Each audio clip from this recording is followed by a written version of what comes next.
Can you beat Slay the Spire with Vakuu controlling every turn of every combat?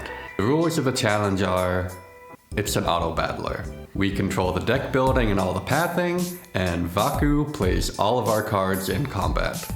To make this possible, I fixed up a mod that had been broken by a recent patch, but made one key change. Whispering Earrings will not be giving us energy. But, can you win a run this way? Up first to find out, Ironclad. My first thought was that it felt impossible. Because Vakuu always attacks enemies from left to right, we took 26 damage against the 2 slugs, 8 thorn damage, got robbed, and almost died to the 3 slugs. Our deck never really got going, which in Ironclad terms means we didn't find bloodletting, but we did have strength. With Vajra and Strike Dummy, I put Spiral on a strike and immediately walked into the worst fight for it.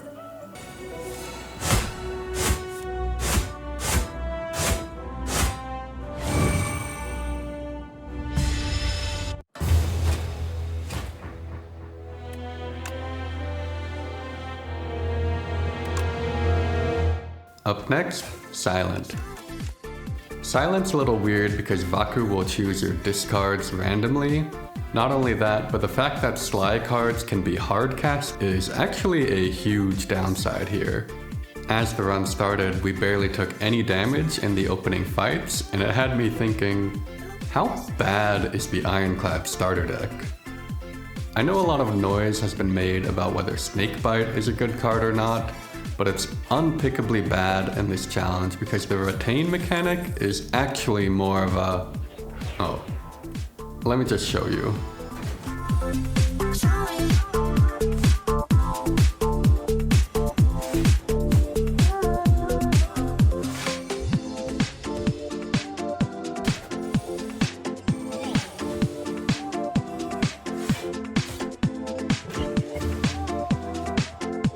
Next! Regent got what would normally be a dream start.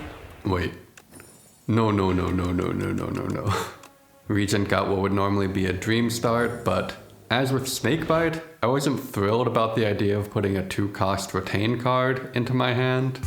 Other than that, the run wasn't going too badly.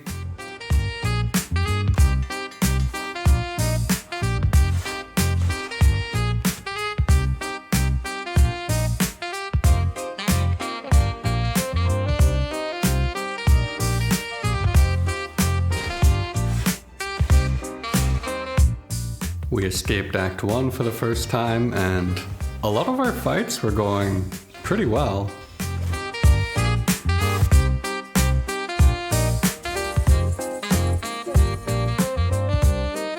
We hit good upgrades, removed our last strike, and then lost our full life bar to this fight.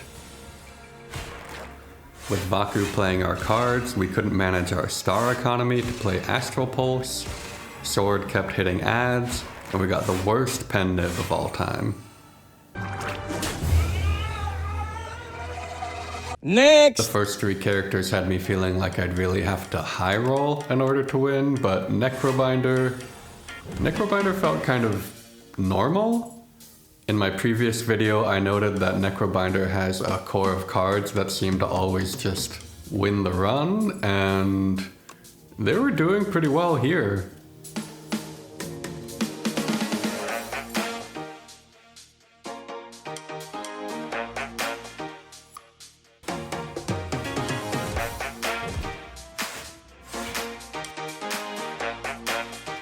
I got offered Domain and skipped it, and I already know that the top comment on this video is going to be like, he skipped Domain, I can't, or it's pronounced Diadem, but hear me out. An ethereal 3-cost card is often just dazed, and card draw is worse in the auto-battler mode because we often don't even get to the right side of our hand. Isn't Friendship just better than Domain?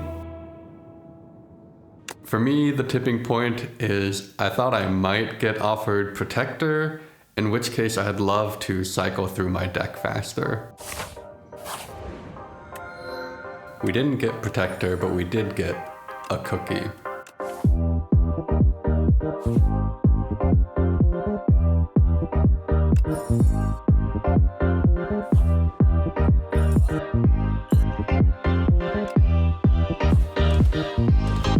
Suddenly, we were crushing elites and gaining 2 max health per fight.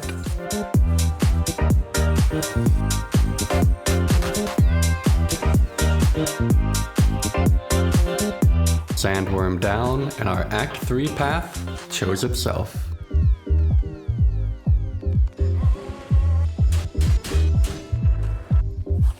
I may have lied when I said Vakuu would play our cards in every combat.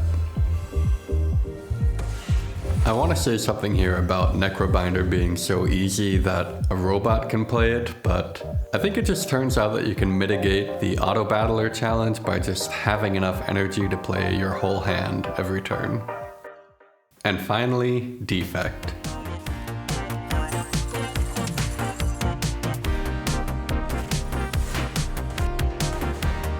The run started with what I found to be a tough choice between Go for the Eyes and a speculative Hailstorm. The next 2 floors gave me Frost and another Hailstorm.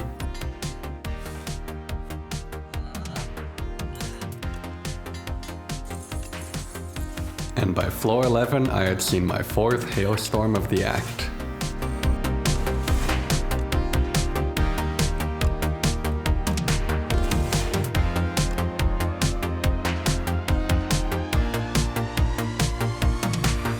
We bricked the boss rewards.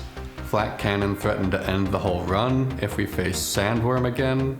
And with Hailstorm as my main source of damage, I wasn't looking for cards that evoked my orbs.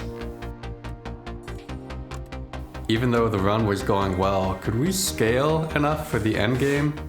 How could Defect cope without Necrobinder's broken energy powers? We'll never know.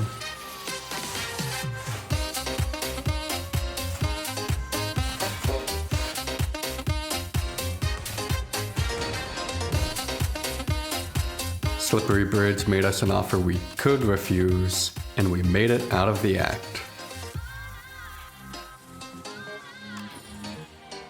We doubled up on Shadow Shield and fared much better in the Bird Cultist rematch.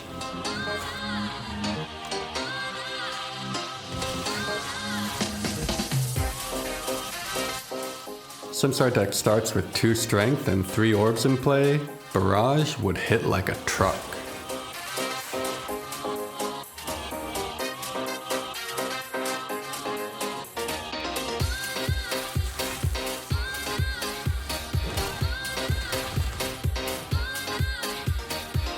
And after the worst Dark Orbs of all time, Defect had done it.